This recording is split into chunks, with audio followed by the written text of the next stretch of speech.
Hey everybody, happy Friday. Welcome to our latest edition of Friends Friday. Super excited to be with you. Thanks for taking some time out of your day. Hope you're finishing up your Friday strong and getting ready for a fun weekend. I'm Dan DeCloss, founder, CTO of PlexTrack. We're super excited to be joined by Zach Fuller with Silent Sector. Zach, I've known you for many years. It's been great collaborating with you off and on, and excited to have you on the show. We're going to be talking about a fun topic around how sales and security actually equals revenue, and some of those core concepts around business growth and how security actually helps there. I'm excited to talk about it because we've collaborated on this. But for the benefit of our audience, why don't you just give a brief introduction to yourself and kind of what you're doing? Yeah, happy to. Thanks, Dan. It's great to be here.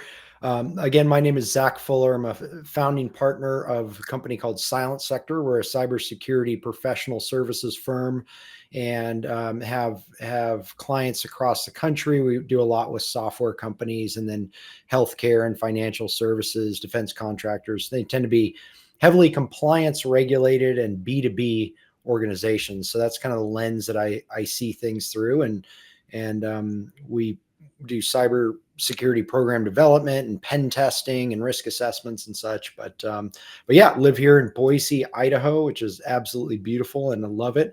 And I'm a Christian, a husband, a father, a wannabe athlete, I guess I would say, in a few disciplines. So yeah, lots of hobbies and Awesome. fun stuff. But I love this topic, so looking forward to diving in. Yeah, no, thanks a bunch. And yeah, so no, and thanks for the background. Thanks for the intro. Super excited to have you on.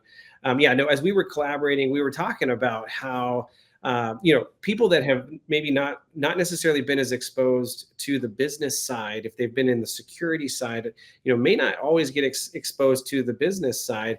And then also people that are building businesses may not realize how much security plays a factor in them winning more business, right? And so we thought this would be a great topic. And so I'd love to kind of get your perspective on, what are we talking about? What does that mean, right? Kind of give some examples. I have obviously got some from building PlexTrack. You've got some from building Silent Sector. So what do you mean when we say, hey, how can security actually help sales? Because like a lot of times it feels like they're at odds, right? Mhm.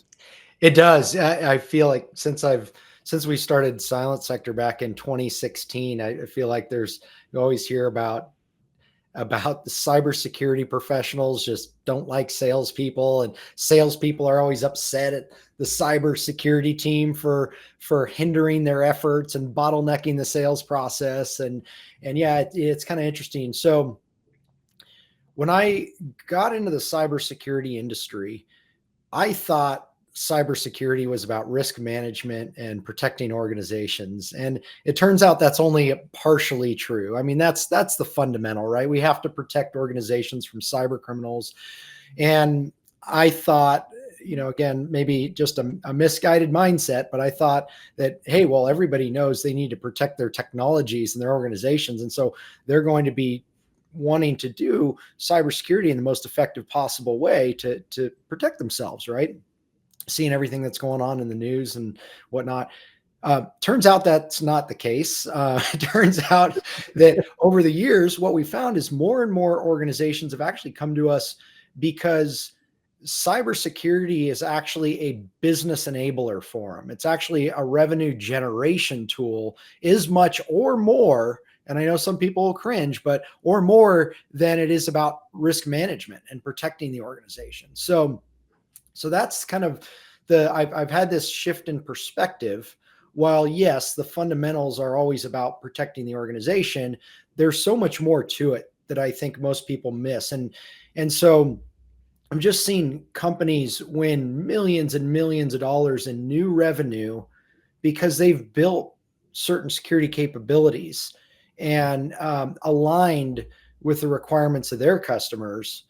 And it's just been a really awesome journey to see that. And it's fun for us too, because in our business and the professional services world, we get to see the growth and success of the organization. So a lot of times in cybersecurity, when nothing happens, that's good, right? And you don't hear anything and you just go about your business, that's good.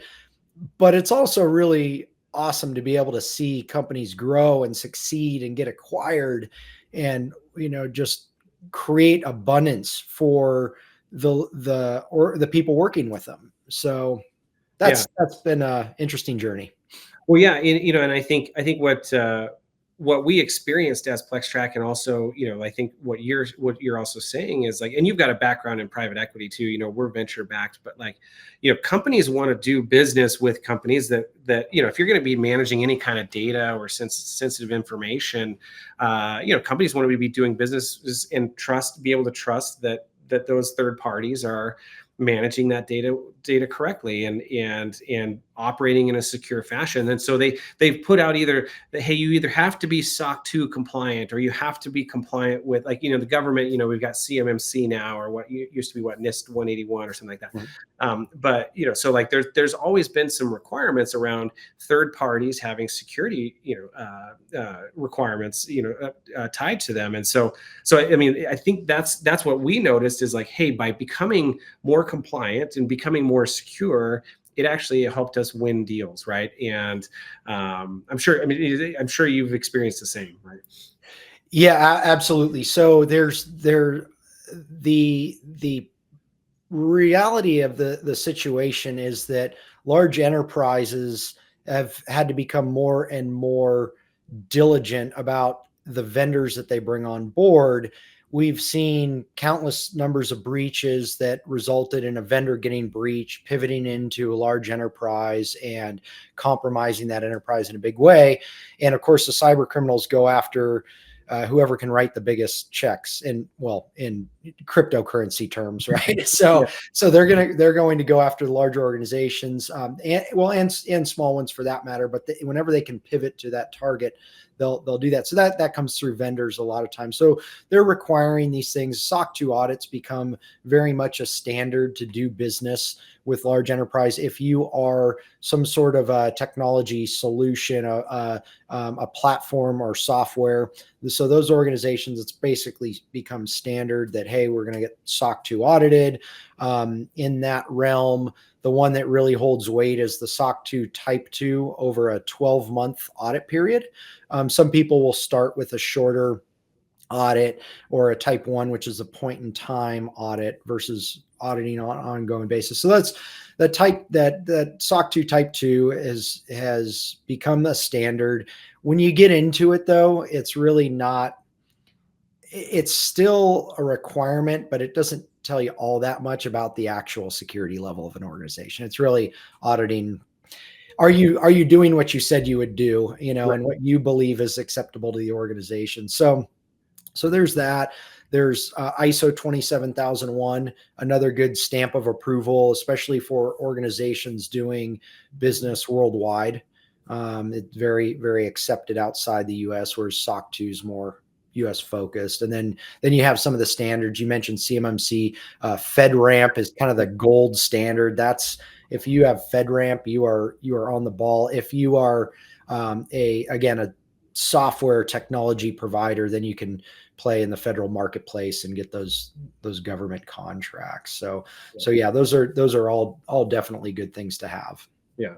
Well, and I think it begs the question that, like, not only should security teams be aware of the notion that, hey, this, by doing our diligence and becoming compliant, it helps us win more deals, right? And continues. I mean, aside from, like, being safer as an organization, it helps us win more deals, helps us grow our business. I think sales teams and executive boards, need to recognize that as well. Like, all too often you're either in the midst of getting a deal done in terms of, like, hey, we're winning new business, and then all of a sudden you get that dreaded security questionnaire, or the hey, just show us your SOC 2 paperwork, or and then all of a sudden, if you don't have it, you're like, uh-oh, right? It opens up a whole nother can of worms, right? But then also, if you are, and I think you and I both have seen this or heard stories where, in the middle of, like, M&A activities, right, where a company may be acquiring someone, and because there's been so much scrutiny over acquisitions, because that's how some of the more large breaches have occurred. You could actually get denied to be acquired, or Mhm. significantly decrease the valuation of the company simply based on the security posture. Oh, absolutely. Because the acquiring organization, if they're smart about it and they come in and they do a risk assessment and they see, wow, it's going to cost us X number of million, or if you're a smaller organization, maybe it's 500,000 or something like that to get compliant with these standards, that's a bargaining chip for them. And that if your leadership within that company that's being acquired, you don't want to give them that. You want to maximize, what you can get out of all your hard work. And so that's a big piece to have. In fact, a quick story, and what one of the things that opened my eyes to this world was we had a client come to us that was a growing technology implementer. They implemented a big name enterprise grade platform for a whole variety of companies, had a lot of mid-market organizations, and they were working to get into the large enterprise. And they had a Fortune 500 company. If I remember right, I think it might have been General Motors or somebody they were looking to do, big organization they were looking to do business with. And they had this $1 million per year revenue contract on the line. And they had to have certain security requirements in place. Otherwise they would lose the deal. And they only had a few weeks to get there, at least, cover the fundamentals. And so what ended up happening is we're able to get that organization and get some foundational components in place that were hard set requirements of the large enterprise, and give them a good, very well articulated plan of action and milestones to cover down on the rest of the requirements and such over time. But that was enough for them to win that deal. So rather than losing it, we're able to negotiate. And so that the listeners out there, if you don't have all these things in place, you're not aligned to NIST or CIS or ISO, or you don't have a SOC 2, that's okay. Still go after the enterprise business. Don't let that stop you. But just know that once you're talking to them, these things are negotiable, right? The cybersecurity team and this large enterprise is tasked with the decision-making process around, well, can we use this organization to accomplish whatever task or solve whatever problem, right? And you can talk with them and explain the scenario, explain what's being handled, and kind of negotiate your way through. And as long as you have a very good plan in place, we've seen that be enough to get those deals across the finish line. And usually, hopefully, those organizations are proactive enough, they follow up with you and make sure that you're following that. Some will, some won't. But that's one of those things where for this particular organization, they won that contract, and there's a game changer for them, because once they win one large enterprise like that, then they start winning others, and it's easier to do business with more and more Fortune 500s or even Fortune 50 companies. And it was great to see. It was kind of bittersweet because eventually they got a lot of notoriety in their industry. They became one of the top in what they did and got acquired by a big multinational tech conglomerate. Sold out, and it was a big success story for him. And in fact, the CEO and founder of that company is going and doing it again in a slightly different space, similar business model, but non-competitive, but really cool. So they're going to go through all that again, and now they know, hey, if we have our ducks in a row, we're going to be able to win those large contracts rather than having that sales process bottlenecked. Yeah. So It might help avoid some of the stress that might have been happening, in the midst of that deal, I'm sure. Right. exactly. Yeah. So, yeah. And, I mean, speaking from personal experience, when we went through, we're a Series B funded company, going through each round of funding, we had to answer and fill out security questionnaires just like any other like vendor, right? Our VC firms were focused on, hey, we're not getting into something where it's adding risk to the portfolio, and it's already risky enough, investing into early stage companies. You don't want to be adding to that risk with, cyber elements, right? So. Oh, definitely. And and you had a leg up, being that your background is in cyber, and much of your team as well, probably the majority of your team. Whereas a lot of these organizations that are more, they're outside of the cybersecurity realm, that's out of their wheelhouse, that sort of thing. A lot of times they get caught off guard, kind of blindsided by this. But It's a really interesting dynamic. In fact, to illustrate this, I have a couple slides. If we want to pull these up, what I'll do is explain the sales process a little bit. And this is something for those of you watching, I would encourage you to capture this and explain this to your organizational leadership, get the sales team involved, because this conversation has helped a lot of companies bridge that gap and tighten that bond between the sales teams and business development for that matter,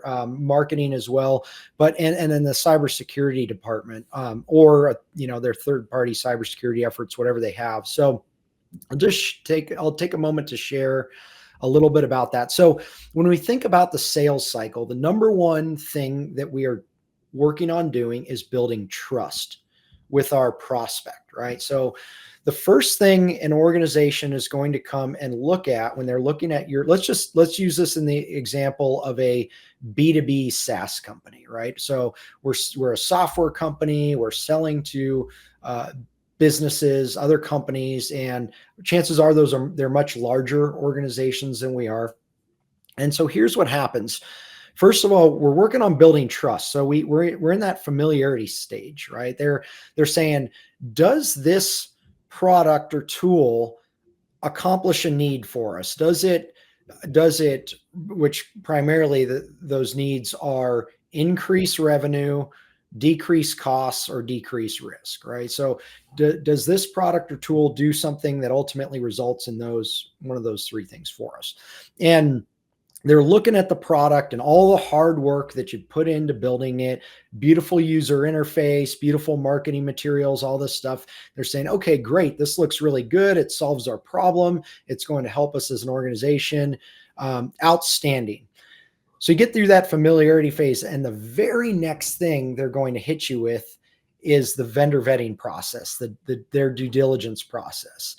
And that's where they send you that questionnaire, that security questionnaire. It could be 50 questions. I just saw one a couple days ago that was 800 questions. Yeah.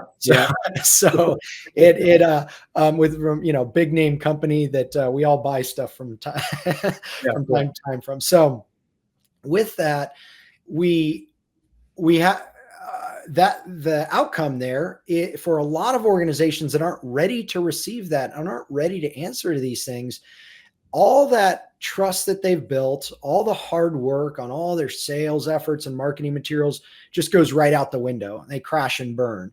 They lose that engagement, because if the large enterprise that's looking to use your product sees that, hey, there's too much risk here, they're immediately going to move on to something else, some other solution. It might even be building their own solution in some cases, but oftentimes a competitor and so on. And so that's what we don't want to have happen, right? So if we go to the next slide here, this is what we want to have happen.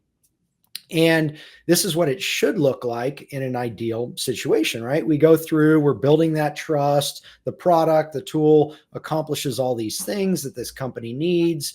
And they say, okay, great. Well, now we need to put you through our vetting process and make sure that this is viable. And that's what they do. And then you have the ability to put your best foot forward and really drive the process even further, growing trust even more.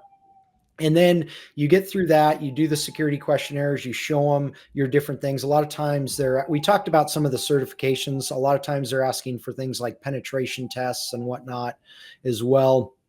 But you're showing them what they need, just what they need, not giving them everything about your organization. Because if you're doing that, you should be vetting them. You should be sending them a security questionnaire, right? If you're just going to give them all your sensitive data. So you show them what they need, letters of attestation, maybe it's audit reports, maybe their security questionnaire. Yeah. You're continuing to grow trust. Then you get into the contract details, all the legalese, finalizing the deal and all that, and you win that engagement. So that's where we want organizations to be, especially when they're selling to the upper mid market or even into the Fortune 50 realm, large enterprise companies. Yeah, yeah. Well, and I think that it also just hammers home the point of being in a proactive mindset around your security program and your posture, right? In whatever stage you're, yeah, like you said, like, hey, maybe you're not there yet, but like, now is the time to start. Hey, be proactive. What should we be focused on? What should we be testing for? What are our vendors going to be asking of us, and how do we kind of get ahead of that, so that you're prepared, the old scout model, right? Be prepared, right? And so like, I think that coming into a sales cycle, saying, hey, like, we feel like we've got everything we need from the security side, and that's going to help us win rather than slow down a deal, right?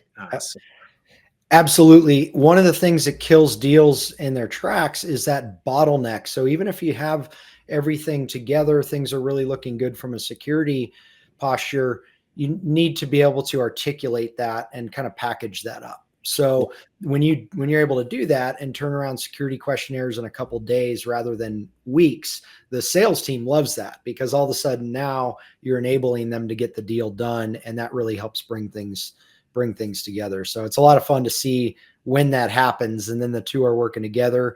yeah, It's also important to train the sales team and give them some background on certain initiatives that you're doing. Like if you get a SOC 2 audit, why is that important to their customers? right. A lot of times they don't need that, or don't know that, Yeah. rather. So if you can educate them and work collaboratively, it goes a long way. Yeah, I mean, you can throw that in there even in the first interaction with a prospect of like, hey, by the way, we take it seriously. We're SOC 2 certified. It can be used as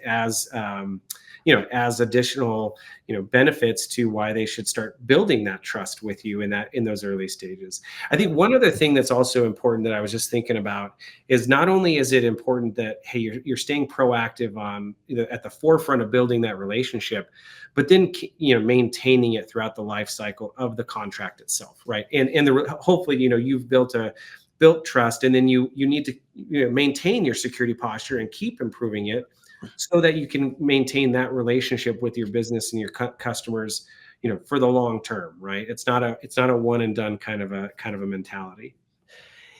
Yeah, you never know when they're going to come up with a new risk management requirement, and you want to do your best to, you won't be able to answer everything all the time, but you want to do your best to be in a position to do so.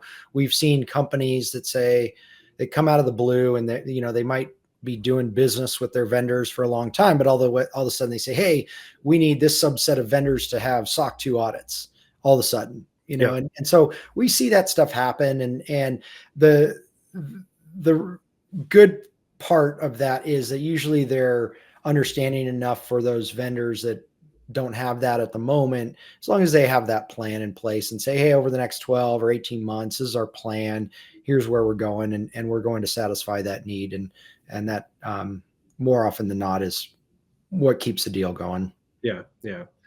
Well, hey, this was fantastic. I think it's a fun topic to talk about, and like, it may not be something that people have been exposed to before, which is why we wanted to chat about it. Because, like, yeah, this is actually this is actually a real thing.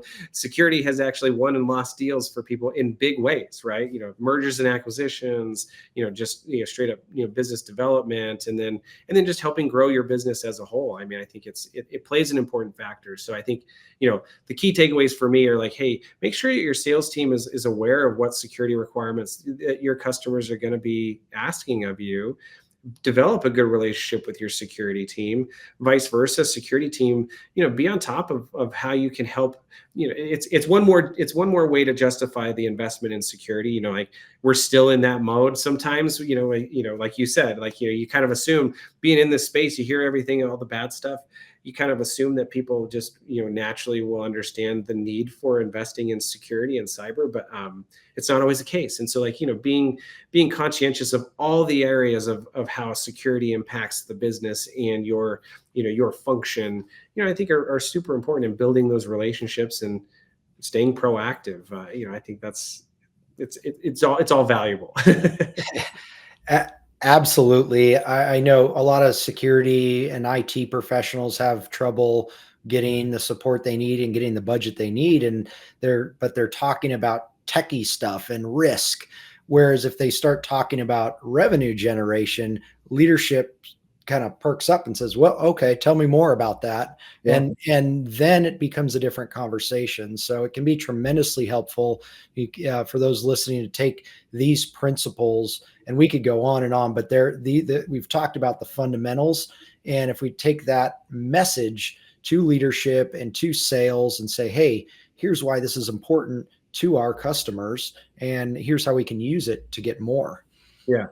Yeah, one last thought that just came to me, because I was chatting about similar topic with somebody else, where it was kind of that notion of like for the security team to actually kind of put dollar amounts on some of the risks and issues that exist in the organization, and their approach was actually to tie some of these risks back to compliance, right? So back to their SOC 2, back to the certain controls in PCI, and basically would use that as a mechanism for communicating the risk, in that like, hey, if we don't fix this, this represents a risk to, lack of compliance with this control, which then breaks our attestation, which then is contingent, then it hinges on millions of dollars of revenue, right? We have this much revenue coming into our business every year, under contract, that we will maintain PCI compliance or SOC 2 compliance. And so if we don't fix this risk now, it affects our compliance, which affects that type of revenue.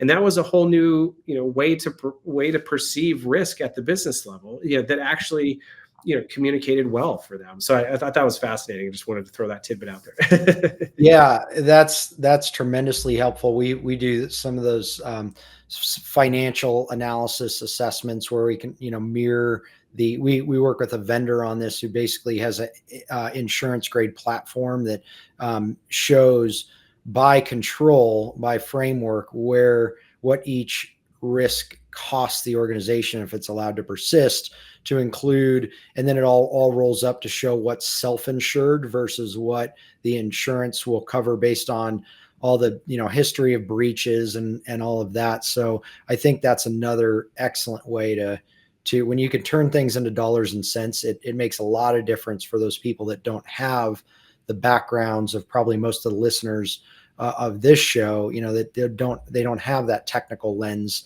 that they're seeing things through. It's really just the financial lens. Right. Yeah, exactly. Well, hey, thanks for coming on, Zach. Super appreciate all your time and just the fun topic and your expertise. Before we take off, like, can you, promote, what you're working on, and how can people find more about some of the stuff that you're working on? Yeah, absolutely. So Silent Sector is just silentsector.com. And there's a link to our podcast. You can also find the Cyber Rants podcast on all your major podcast platforms. So check that out. We're talk about all kinds of different topics. I mean, so if you want to take a deep dive into SOC 2 or something like that, you can find that on there. So hopefully the information's helpful for you, and hopefully this helped everybody listening today, and looking forward to connecting with you shortly on the Cyber Rants podcast too. Yeah. Super looking forward to it. Well, thanks again, Zach. And thanks everybody for joining us. Hope you have a great Friday and a great weekend, and we'll see you next time. Thanks, everyone.